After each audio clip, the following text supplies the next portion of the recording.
Morning, everybody. It's 7 o'clock here in the UK. You are very welcome to spend your breakfast with us here at Sky News this morning. The Prime Minister says the fuel supply crisis is stabilising. So, why are we being told it's highly likely that army deliveries will begin within days to get petrol pumping again? And how many garages are still running short? We'll ask industry experts, plus the Shadow Justice Secretary David Lammy on the programme later on. And changing faces. Why are good guys in movies so often glamorous while the villains are frequently scarred or visibly different? We speak to the charity calling for people with a disfigurement to be given positive roles in movies. And food for positive thought, as new research finds children who eat more fruit and veg enjoy significantly improved mental health. We'll be joined by Mob Kitchen's boss, Ben Liebert, who'll be cooking up a healthy dish for kids live. It's Wednesday, the 29th of September. Defence source tells us it's highly likely army deliveries will begin within days to help get petrol pumping. The Prime Minister says things are stabilising, but still queues are forming. It's getting to a point where I may not be able to make my shift, to get to work, so it's not ideal when you work in a hospital. I'm here at a petrol station in Surrey to see if commuters outside of London are facing problems filling up. Here, they've had no fuel since Monday.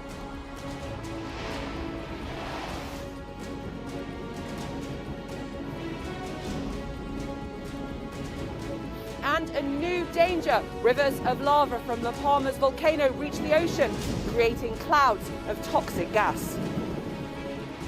Concern for her well-being, an emotional statement from Katie Price's family after the star is reportedly involved in a car crash. It's the biggest speech of his career. Here in Brighton, Keir Starmer prepares to deliver Labour's pitch for government. Licence to thrill. Which of these outfits do you like best? We'll have all the action from the Bond premiere, and we'll be reviewing the film to see if it's any good. The Britney Spears conservatorship case returns to court here in Los Angeles, with her father possibly about to be removed from control. And the mighty Real Madrid beaten in the Champions League by a team from the land that football forgot.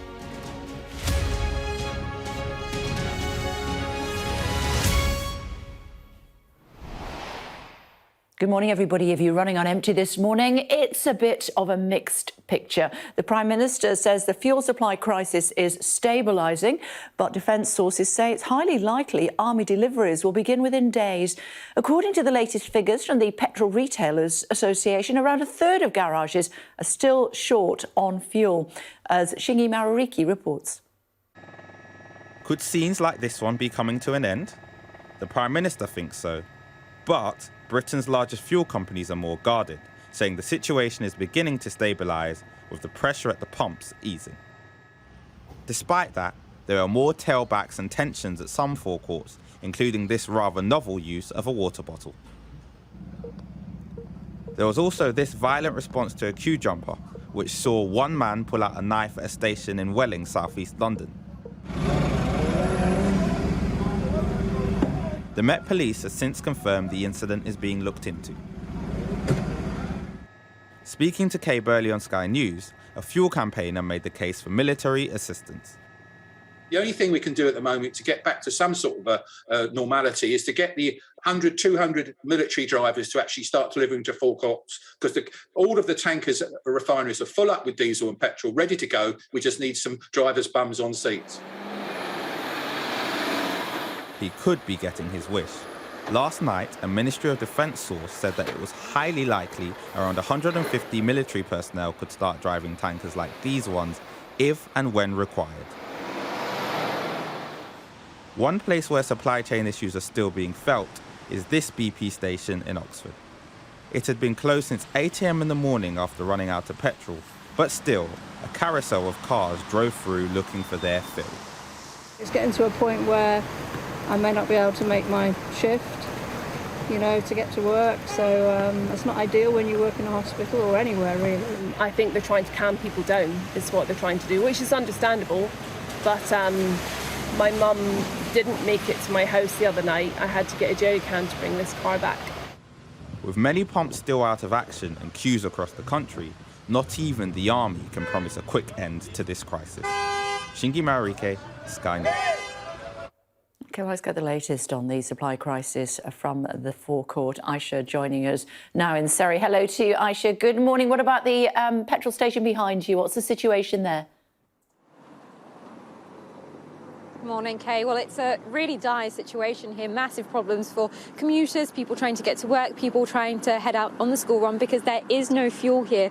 And there hasn't been since Monday. They ran out around 8 p.m. Monday evening and didn't get a delivery yesterday. They say they expect a delivery today, but they don't know what time. That could potentially arrive this evening. So it could mean another day with this forecourt largely closed off. Now, that hasn't stopped people from arriving. We've seen a steady stream of cars pass throughout the morning, and some even queued up before the station opened before 6 o'clock this morning, hoping they could get their hands on some, but having no luck. This station is just one of 37% according to the Petrol Retailers Association, which doesn't have any fuel on the forecourt. Now, we did hear from the government and industry experts yesterday saying that the situation is showing early signs of stabilising, but they're still encouraging people to go back to their normal buying habits. And in the meantime, we could expect to see more scenes like this throughout the day and potentially the next few days. OK, Aisha, thank you very much indeed. Thanks a lot. Still to come on the programme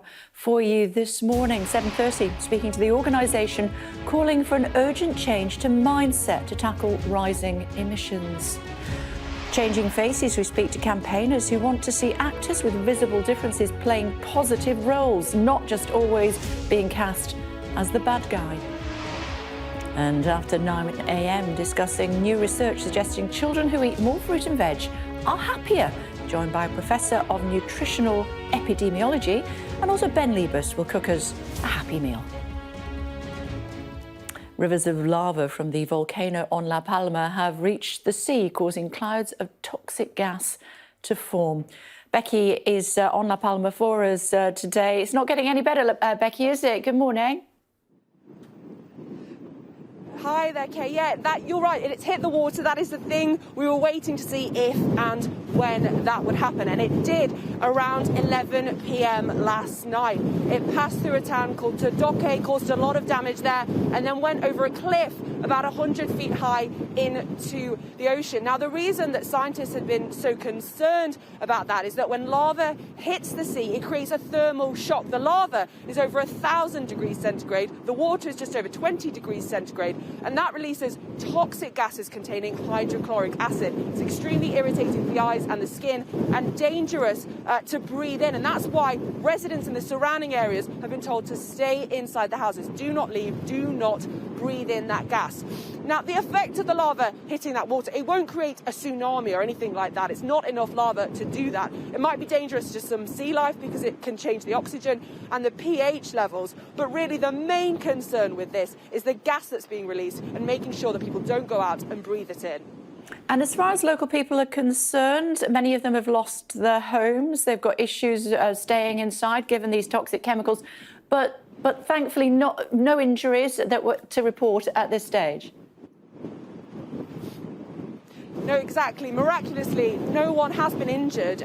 Speaking to locals, this volcanic eruption, compared to the previous two, which are the only two really that the older people on the island can remember, this volcanic eruption is worse because it has passed through more houses. But thankfully, the evacuation orders were put in place early enough that people did manage to get out. Of course, as you say, a lot of damage running into the tens of millions of people now left homeless. And actually, we found out yesterday that surprisingly, although there's so many volcanoes on this island, a lot of people don't have insurance, and they fear that the government aid that is being supplied simply won't cover all of their houses. OK, Becky, thank you. Thanks a lot. Dramatic pictures continuing from La Palma, where the volcanic ash has now reached the sea, reducing toxic chemicals and toxic gas.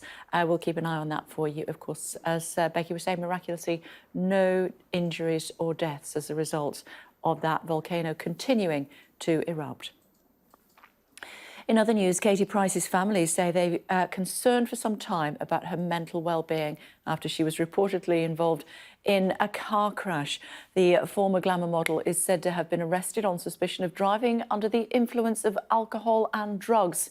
near her home in West Sussex. A police officer posted a picture of a vehicle believed to be that being driven by the 43-year-old when she crashed her vehicle. She recently confirmed she's banned from driving until the end of the year. In the statement, the Price family wrote, "As a family, we have for some time been concerned about Kate's well-being and overall mental health. Today, our worst fears nearly came true. As a family, we have been and will continue to help Kate get the help she needs. We hope that she will realise that she cannot battle her issues alone." The family have also asked the media and public to give Katie Price the space to seek the necessary treatment that she needs. Last year, Katie Price was convicted of being nearly twice the limit while in charge of her Range Rover, which she later sold at auction. Now, after 18 months of COVID-enforced delays, Daniel Craig's swan song as James Bond, No Time to Die, has finally had its big night on the red carpet. After a 15-year stint as the world's most famous spy, Craig is hanging up his gadgets, having appeared as Bond in 5 movies. He hit the red carpet on Tuesday in a rather striking pink blazer. He was joined at the premiere by a host of VIPs, including members of the royal family. Kate, the Duchess of Cambridge, stealing the show in a golden gown. The event at the Albert Hall was a real who's who. The teenage tennis sensation Emma Raducanu attended the premiere, as well as the likes of Billie Eilish, who penned the film's soundtrack, actually. Nile Rodgers, Jerry Halliwell, and the England captain, Harry Kane, was there as well. As our arts and entertainment correspondent, Katie Spencer, reports she caught up with the man himself on the red carpet, as well as Phoebe Waller-Bridge, who was brought on board the film to bring the franchise into the Me Too era. You said you were leaving, then you had to wait 18 months for it to come out. Has it just felt like an extraordinary long time? No, because we've had COVID, so everything has to be put into perspective, doesn't it? It's I'm greatly relieved. We make Bond movies for the cinema, and we're here, and I couldn't be happy about that. I think it was M in one of the films who said, "We know that Bond is this misogynist, sexist dinosaur." Was that, I mean, were you excited to write for someone like that, or did you just think, where do I even start? That's a very pertinent question, because yes, I am, and I was. And but also more so that Daniel's point of view on all of that has been so strong from the beginning, and how he's evolved Bond. You know, I'm really following his lead, but it was fun to be able to kind of riff on those themes. So with the curtain coming down on his tenure as 007, let's have a look at some of Daniel Craig's best bits in the role.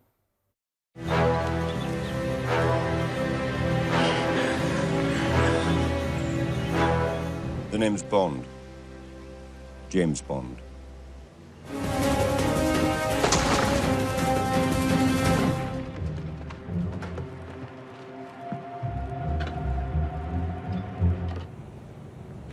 Q. 007.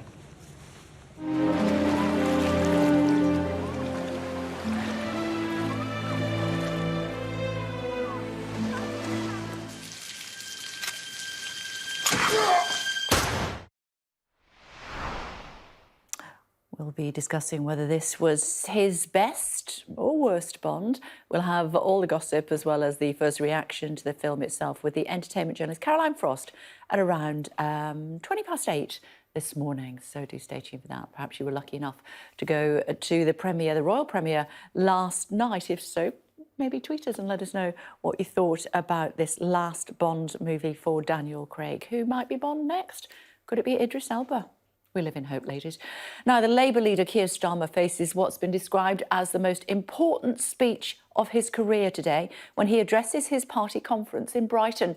He'll tell them that the party is back in business, and he'll try to put a clear divide between his policies and those of his predecessor, Jeremy Corbyn. Reporting from Brighton, here's our political correspondent, Kate McCann. It's not just the wind Labour has had to contend with here in Brighton. Keir Starmer has been buffeted on both sides by a party that wants very different things from him. John McDonnell has made it clear what the left wing wants. If he got up and said, "I'd like to welcome Jeremy Corbyn back into the parliamentary..."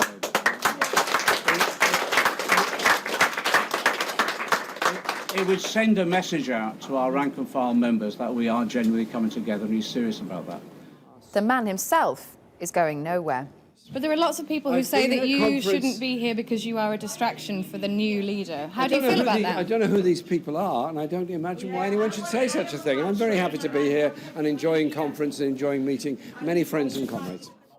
Others just want to move forward, to win elections again. Keir Starmer agrees. I want to move the party to a position where it focuses on what matters to working families. I'm moving it from a party that looks inward to a party that looks outward. I'm moving a party that looks backward to a party that looks forward. And the members who want clarity and direction but still aren't sure if they've got the right man for the job. The one thing that I've been wanting from the leadership is, bold, ambitious policy, and I don't feel like that desire to see that has been matched. We made so many strides forward, and it's a pity that we've gone backwards in time with the current system. So I'm hoping that Keir builds on the legacy that we had when we were in government last time. I mean, I'm hoping for it to sort of be a call for unity and also to sort of lay out, at least in broad steps, a sort of policy direction where the Labour Party's been going. A lot of the chatter at this party conference has been about internal party politics. But today, when Sir Keir Starmer steps onto that stage, he's got the chance to really talk to the country at large. It's what the party members want, but it's what voters want too, to know if winning really matters more to the Labour leader than party unity. If he does, today is the moment to be bold, to set out how Labour will win the next election and cast aside the policies of the past that have failed to do just that. Then it's for voters to decide if his plan can turn the tide and return the party to power. Kate McCann, Sky News in Brighton. Tamara's also in Brighton for us today, and it's Leader's Speech Day today. Tamara, good morning. Morning, Kay. Yes, a big moment for Keir Starmer. His first in-person speech to a party conference since becoming leader. He's had to give many of his speeches on Zoom from his living room. So this is his first encounter with the activists. And although you heard someone there talking about unity, it's clear from the extracts that we've been given of the speech that Keir Starmer is going to be very much talking about winning. He'll talk about getting Labour back in business and not the failed policies of the past. We're told this is going to be an optimistic and a forward-looking speech, but the backdrop to this conference has very much been roused with the left of his party, both on policies and also on the party rules. And those around Keir Starmer say that he now needs to forge his own path, and if the left don't want to come with him, then they will be falling by the wayside. Two big policies in this speech, one on mental health, saying that if Labour get into government, anyone who needs mental health support will get it within a month, and a big recruitment drive for teachers. Delegates here will assess whether that represents the radical programme for government they were looking for. But I think the key thing today is that Keir Starmer, who's seen as quite cautious, quite risk-averse, finds his voice and manages to convince not just delegates here, but voters out there that winning elections is not just something he talks about, it's actually within his grasp. OK, Tamara, for now, thank you. Well, the Labour leader has been contacting industry leaders to ask about the present situation and how potentially it can be fixed, not just as far as fuel shortages are concerned, but a lot of shortages within the hospitality industry as well, just not enough waiters and other hospitality staff to be able to keep restaurants open 7 days a week. Well, Kate Nichols is the Chief Executive of UK Hospitality, joining us now. Hello to you, Kate. Thanks for joining us. What did you say to the Labour leader? Well, what we took forward was an overview of the impact of the COVID crisis on the hospitality sector and the current challenges our members are facing simply because of high staff shortages across the sector and across the economy as a whole. So hospitality hit with a double whammy, really. We've got 10% vacancy rate in our own businesses. That's everything from front of house waiters, bar staff, but also restaurant managers, skilled executive chefs. And then we're also hit with shortages in our supply chain. And the net effect of that has been that our businesses have not been able to open fully over the summer. A quarter of hospitality businesses saying that they've had to close on 1 day a week or reduce their hours of operating in order to manage the demand and supply, manage the staff shortages coming through. And that means that revenues continue to be suppressed. So we do need support from the government, and that was the message we took to the leader of the opposition yesterday. What does 10% shortage equate to? It's about 1 in 10 of our workforce at the moment. So when we're operating at full strength, that's around 300,000 workers that are short. At the moment, obviously, as a result of COVID, sadly, the hospitality sector has had to let many people go. So we've got a current vacancy rate of about 180,000 workers that we are short. And that just means we cannot operate at full capacity. We cannot start the process of recovering and rebuilding those shattered balance sheets and contributing to the positive economic growth that we know we can do. And what would you like the government to try to do about it? We know that HGV drivers are going to be given a limited waiver on visas in order to come from the continent to help. Is that something that your industry is looking at? Well, we would like to see a COVID recovery visa. Clearly, the issues that we're facing at the moment are that lots of our workers are stuck abroad because of travel restrictions, unable to return home. A lot of hospitality workers went home to see their families over Christmas. And of course, hospitality was shut down completely in a 6-month lockdown as a result of that. So we would like to see the government extending that welcome back to those workers, lifting those travel restrictions on them as soon as possible, and also then simplifying the immigration rules at the moment to improve and reduce the bureaucracy for us to get staff in. It's quite clear that we don't have sufficient workers in the labour market at the moment to fill all those roles. We're doing our bit, but we've got a 2-year delay in a hiatus in our talent pipeline, as we simply haven't been able to train chefs and skilled workers over the last 2 years of COVID. So we do need help to get over that bump before we can reinvest in our own apprenticeships. And have you approached the government in that regard, and what have they said? Well, we do continue to have ongoing dialogue with the government, explaining to them the impact that we've seen across the sector of those job shortages and labour shortages, how it's constraining our ability to help with the economic recovery. We know that government is listening and is concerned to support the sector, but so far we haven't seen any changes of the kind we've seen in respect of poultry processors and HGV drivers. But these are sticking plasters that will help part of the supply chain. It won't help hospitality. How can you cope without between 130 and 180,000 staff shortages, especially leading into the festive period? We simply can't cope. I mean, our businesses will not be able to operate fully. They've been closed over parts of the summer. Restaurants are shutting off parts of their restaurants or closing them in full parts of the days of the week. Hotels are closing off bedrooms and closing off restaurants to non-residents. And we've seen operating hours reduced, as well as reduced menus as a result of the food supply chain crisis, with deliveries not getting through. So we're simply not going to be able to generate the level of revenue that we could. Over the course of the summer, revenues have been hit by around 16%, with no end in sight to some of the current shocks that the sector is facing: CO2, fuel crisis, utility prices, on top of the labour shortages in our sector and the food supply chain.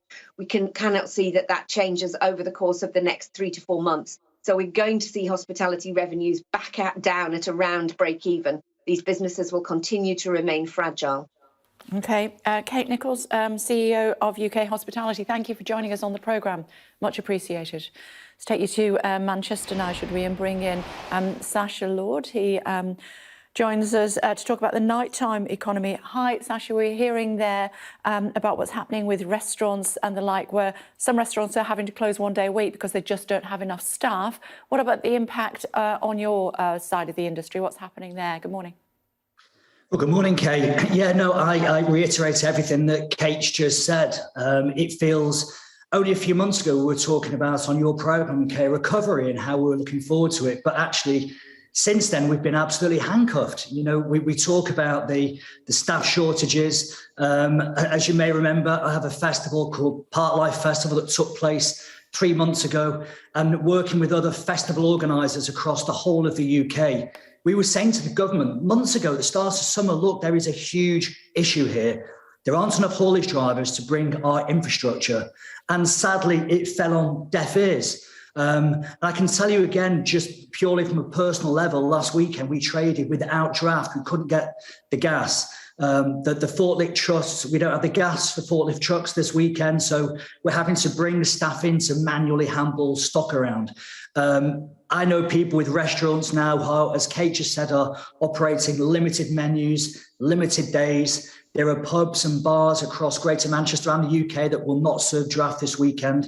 They're just serving bottles and cans. And it feels such a shame. The industry, as everybody knows, and you've supported it so well, Kate, it's been devastated for 18 months. And we're still on our knees, and it's endless. We're firefighting.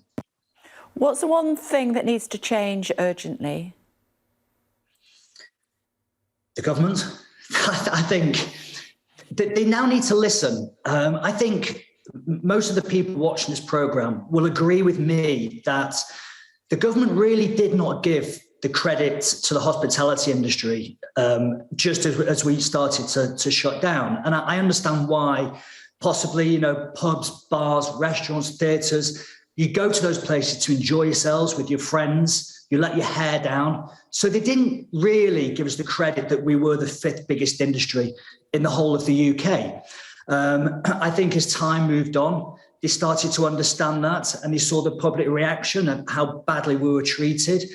Today, this morning, it's been announced that there's going to be a hospitality council, which is great, but it feels to me as if the horse has already bolted. Perhaps that should have been announced 18 months ago. And when I look at the names sat around the table, and again, I do welcome this, but when there are names there like Deliveroo, Starbucks, Nando's, that's not really a true reflection of the local family independence. They're the voices. The large corporations have the huge bank loans, but actually the people who've suffered the most are those small independents that have borrowed money off friends, off family. Some of them couldn't get bank loans, but they had bounce back loans. So it will take another 3 years at least to recover. And the one thing I would say, Kay, to anybody watching this now from governments is, look, you're going to put VAT up to 12.5% in a few days' time. Furlough falls away. You absolutely must continue VAT at that level for at least another 3 years to help the industry to recover. That would be my one big ask. Because I fear that if you don't do that and you pull the rug, it's too soon, it's too quick, and we will see many more businesses close. What about a COVID recovery visa that we were hearing there from Kate Nichols? Do you think that's a good idea? I think it's a fantastic idea. We've been calling for this for weeks. It's an absolute no-brainer for me. It will fill the hole, it will fill the gap. But I've been watching your programme last night, Kay, and this morning as well, and we've been looking at the difference, how well haulage drivers are treated in Europe versus how they're treated in the UK. And I don't understand why they would come back, if I'm being completely honest with you. But yeah, let's expedite these visas. Let's cut through the red tape. Let's not mess around, and let's not talk about this for weeks and weeks and weeks. We need urgency, and this needs to be done now. Mm. And what can people who come to the pubs and bars do to try to help? I mean, we did the Eat Out to Help Out last August. It didn't go quite according to plan as far as the government was concerned. Are people coming back now? And if they are they taking necessary measures to try to stop the spread of COVID? They are. The public on the whole have been fantastic. There are a minority who are impatient. They need to understand these staff shortages and these product shortages. Sometimes service might be slower. It might be a limited menu. Just please bear with us. And remember, you can't just click your finger and return back to normal. The industry is rusty. We have been shut for 18 months. But on the whole, they've been really supportive. I do have a slight concern that and I've said this all along, the larger the city centre, the harder it's going to be to recover. And we've been trying to get people back into the city centre. And obviously with the haulage crisis now, people might start to work a bit more at home. So that's at the forefront of my thoughts today. But yeah, on the whole, the public have been fantastic in supporting the industry. Thanks for getting up early for us, Sasha. It's great to talk to you as always. Thank you. Kate. Thank you. Sentencing of the former police officer who murdered Sarah Everard is due to begin later on today. Wayne Couzens pleaded guilty to the kidnap, rape and murder of the 33-year-old in July of this year. Sarah Everard's body was found in woodland near Ashford in Kent, metres from land owned by the former Met officer. There are calls for the cruise ship industry to be effectively regulated to minimise the serious risk it poses to human health. Researchers say cruise ships are a potential source of infectious diseases to passengers, staff and residents who live near ports. Real Madrid at home to Sheriff Tiraspol in the Champions League, a team from a breakaway state in Moldova. One of the European greats against lowly qualifiers. Surely it had to be a cricket score. Well, not quite. Sheriff Tiraspol, I think that's how I pronounce it, pulled off an enormous shock as they won 2-1 at Real Madrid thanks to a sensational 89th minute strike. The club is from the unrecognised breakaway state of Transnistria. You know where that is, don't you? Population under 500,000, and it's the first time they've qualified for the competition. The birth of a rare female Arabian leopard has brought hope for an endangered species. The cub was born in April at the Arabian Leopard Breeding Centre in Taif in Saudi Arabia as part of a special breeding programme that hopes to release more of the big cats into the wild. The Arabian leopard is the smallest member of the leopard family. Its top weight of about 30 kilos is half that of its African cousin. It's thought that only 200 of this species remain in the wild after centuries of habitat lost and human conflict. Human conflict meaning, of course, that they are shot. Thankfully, we've seen one bred in captivity. We'll speak to the organisation calling for an urgent change of mindset to tackle rising emissions. That to come in just a moment.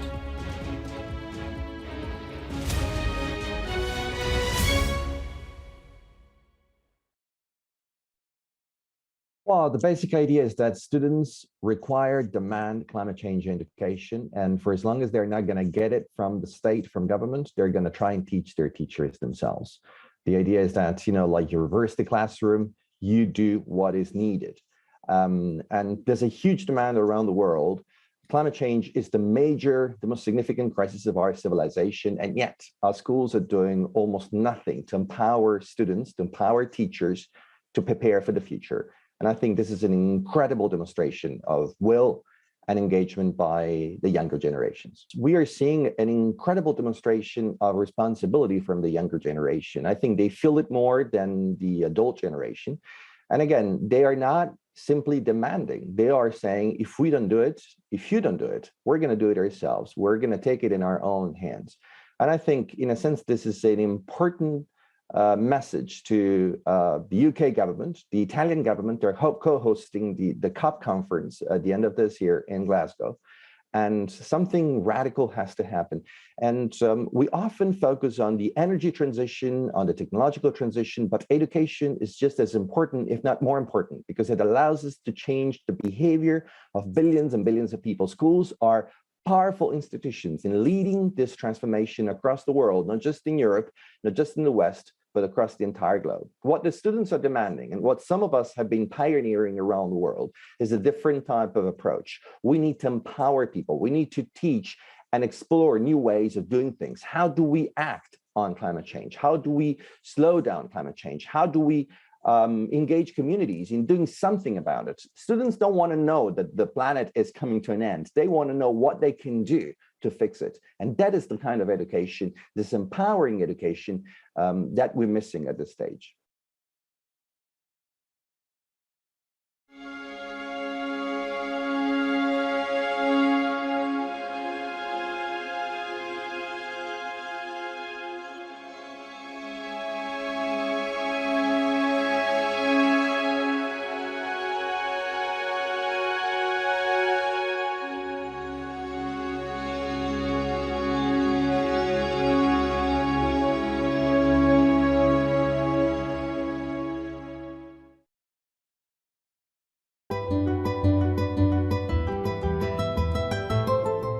We don't understand that every lake or a pond is a habitat in itself, which houses frogs, snakes, crabs, turtles, birds, so many different life forms. Human beings directly depend on underground water source. So a lake or a pond is necessary to replenish these groundwater resources.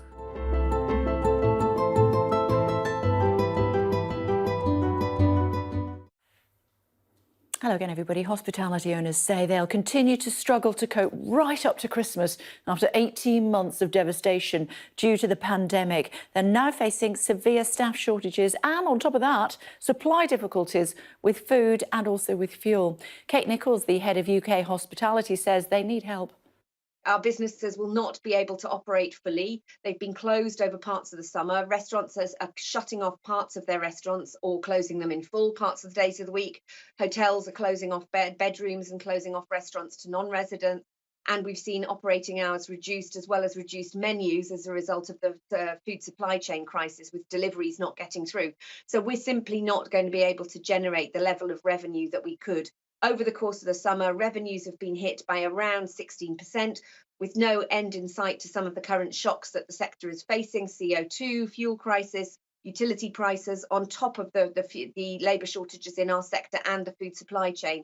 We cannot see that changes over the course of the next 3 to 4 months. So we're going to see hospitality revenues down at around break even. These businesses will continue to remain fragile.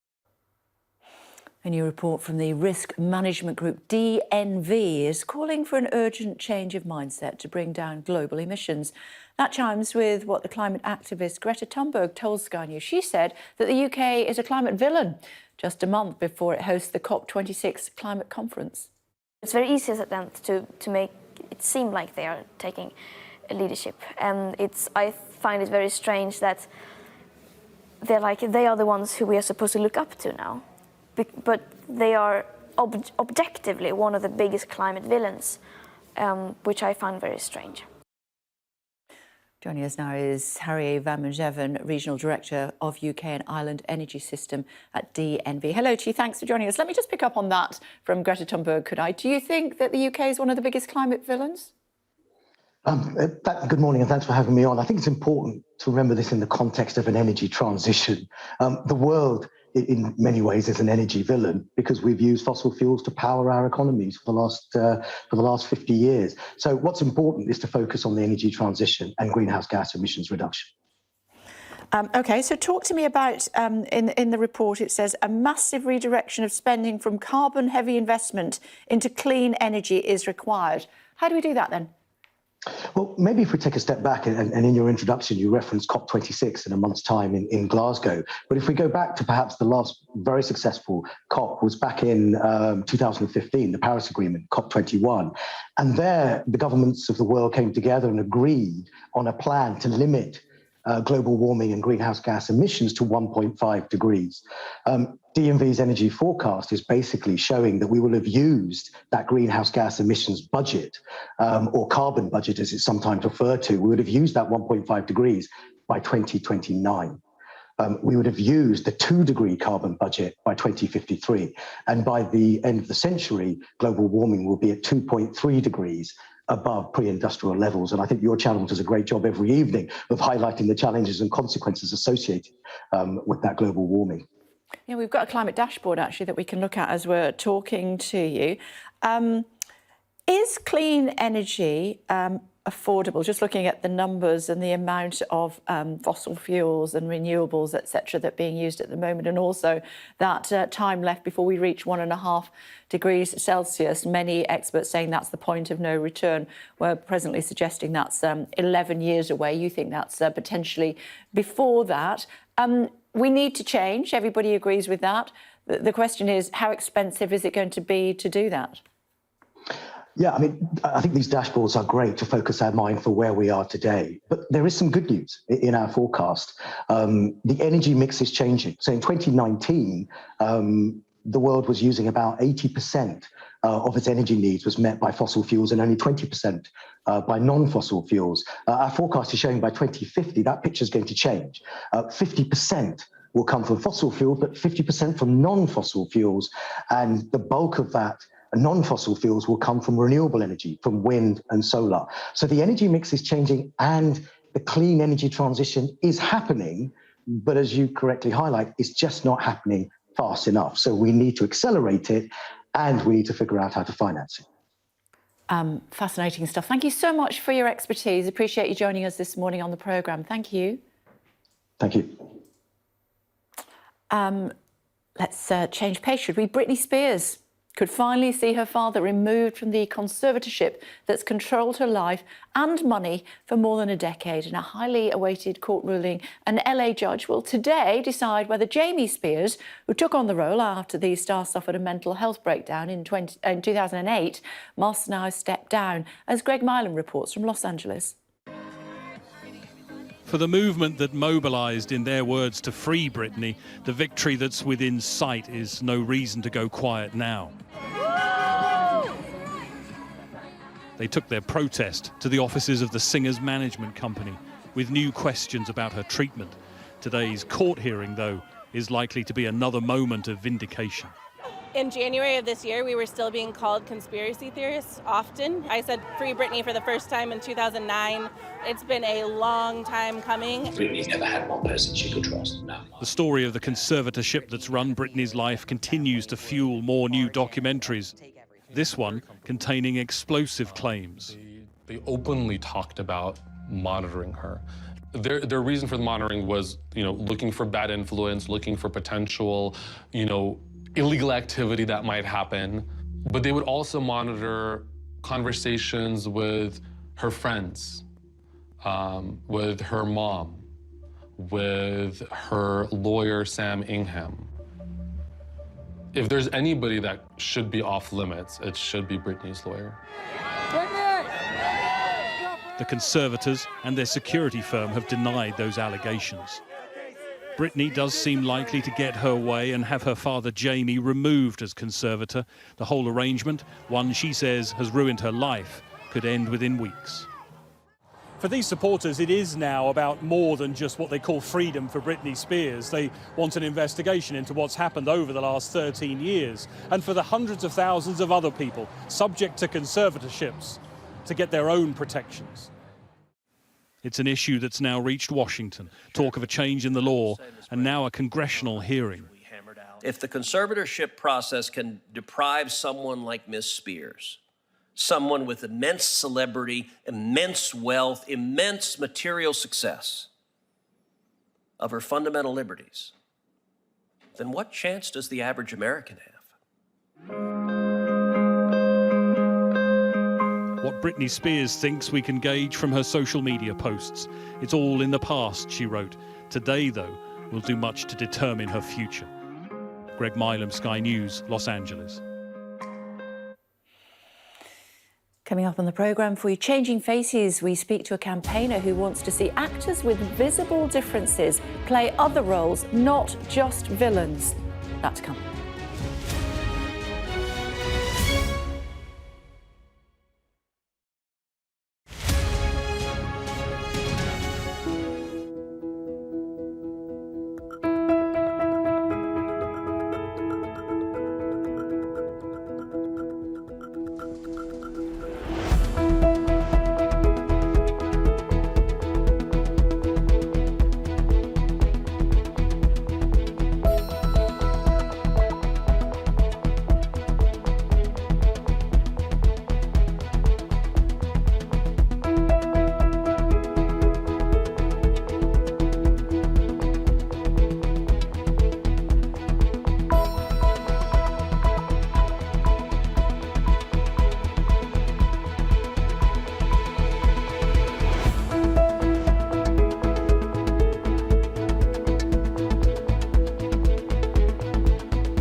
breached the road.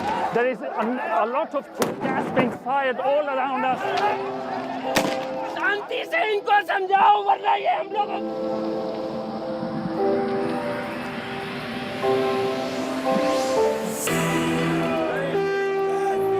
It is an absolute carnival kind of atmosphere out here for Prime Minister Modi's decisive victory.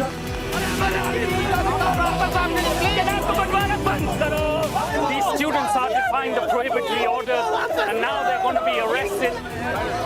We aim to be the best and most trusted place for news. The roads have been inundated. The only way out is to get people by boat. what is feared that over 200 people might have died because of these landslides. This on any given day would have been bustling with people, but today it's absolutely deserted. This is one of the most sensitive areas of northeast Delhi where there's been clashes. I'm Neville Lazarus and I'm Sky's reporter based in Delhi.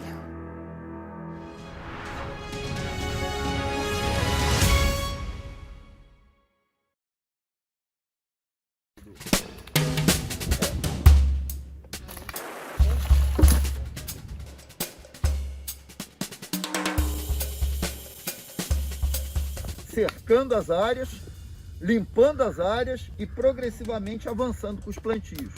Isso daqui é uma sentença de morte para os manguezais.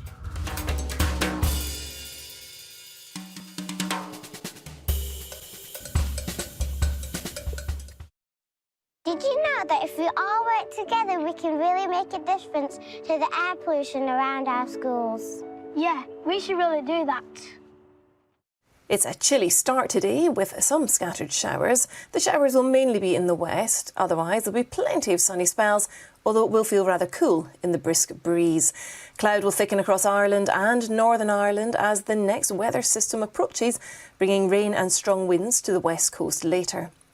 Taking a look at the daily air quality index, where levels of air pollution are bandied from 1 being low to 10 being very high, breezy conditions from the northwest will give low levels of air pollution today. The Air Quality Report, sponsored by Philips Air Purifiers. Now, Elsaline is the first Miss Great Britain contestant to compete in all 3 rounds without makeup. She was placed actually in the top 5 and won the Ms Publicity GB 2021 title. Well, Elle is with us now. Hello to you. Hi, good morning. Hi. What made you do this? So there was numerous reasons, mainly for my own mental health and my own recovery with that journey, but also to remind women that they have a choice to do what they want to do. There's so much pressure on women in the media, even at the moment, we see it all over, to look a certain way, to be a certain way. And my stance was that women have a choice to wear makeup or not. They have a choice to do what they want with their bodies, and no one should tell them otherwise. Another reason I did this was because there's a lot of apps at the moment online which are targeting young people. And as a mental health worker, I'm aware of the suicide rates and what those are, and also the reasons why. And a lot of young people are ending their lives, sadly, because of low self-esteem and body dysmorphia. And my stance was all about that as well. It was all about reminding the next generation, the promise to the next generation, that we will do better for them and we will do what we can to support a next movement to just be okay with who you are. It's as simple as that. I mean, you are absolutely stunning even without makeup, it has to be said. What reaction did you have from the other contestants when you arrived and they said, well, are you putting your makeup on? And you said, no, this is me. They were really supportive. They were really supportive. As women in the 2020 world, and with children, some of them themselves, they understood completely what I was doing. The organisers as well were really supportive of me, and I can't ask for more of that, for more than that, really. It was an amazing experience. I was quite nervous when I went on the stage. I got to the end of the platform and I thought, this is it. I can't go back now. I will be falling off this platform if I do. And then, yeah, it just worked really well. The judges called me brave. The head judge said that I was really brave and she commended that, which was amazing. And it was such a nice feeling. I'm still coming down from that, if I'm honest. I'm still in cloud 9 with everything that's been going on. It's been an amazing response. And that's what it's all about. It's about having these conversations, discussing this openly and making this a normality one day. So what next for you? So next, I'm going to be arranging a petition. And the petition is about schools talking openly about these things in lessons. This was discussed with me and the Department of Education not long ago, and actually it's not a compulsory requirement. So that's my next step. My next step is to get into as many campaigns as possible and keep this alive and keep this being talked about. I've got some events coming up near Christmas, and I've got the fuel now. This is where the hard work starts. Do you never wear makeup? I used to have a really unhealthy relationship with it, actually. But now, no, I've decided to let my skin breathe a little bit and just embrace who I am. The lockdown definitely showed me that I was able to do that. That really helped me with the pressures around conforming and showing up as a woman in the 21st century. I was able to just wear a mask, go to the supermarket. I was bullied in school when I was younger for my appearance. I was ridiculed for that, as my olive skin and thicker hair was something that the other kids maybe didn't understand at that age. When you don't understand something, you ridicule it. And those words that the bully said to me all those years came with me into adulthood. They came with me. I was repeating these things that they were saying without even really realising it myself. And then during lockdown, I thought, hold on a minute. What am I doing? You know, what am I doing? And that showed me that I had a lot to work on, and I did all of that work. And I've come out the end a different person, actually. I don't recognise that person I was. And if I wear makeup, it's because it's my choice, not because I want the validation from a complete stranger to tell me that I'm good enough. And that, for me, is a very liberating Obviously thing. beautiful inside and out. Thank you so much for taking the time to join us this morning. Thank you. So much. I appreciate it. Thanks a lot. Well, after 18 months of COVID-enforced delays, Daniel Craig's swan song as James Bond, No Time to Die, has finally had its big night on the red carpet. There he is, wearing a Tom Ford jacket. I'm sure you've got a view on that. It's velvet.